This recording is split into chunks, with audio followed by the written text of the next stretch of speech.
6 నెలలకే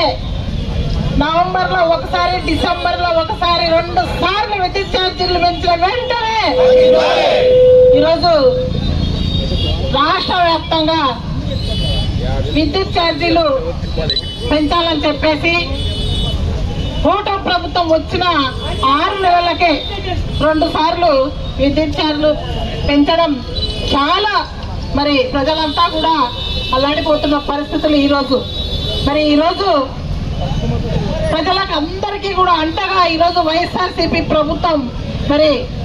ఉంది. చంద్రబాబు నాయుడు గారి కూటమి ప్రభుత్వం వెంటనే పెంచిన విద్యుత్ ఛార్జీలు వెంటనే తగ్గించాలని చెప్పేసి ప్రజల కోసం పోరుపాట ఎంతవరకైనా తగ్గించే వరకు పోరాటం చేస్తామని చెప్పేసి ఈరోజు మేము ర్యాలీ చేయడం జరుగుతుంది. ఈరోజు ఈ సందర్భంగా ప్రతి మండలం నుంచి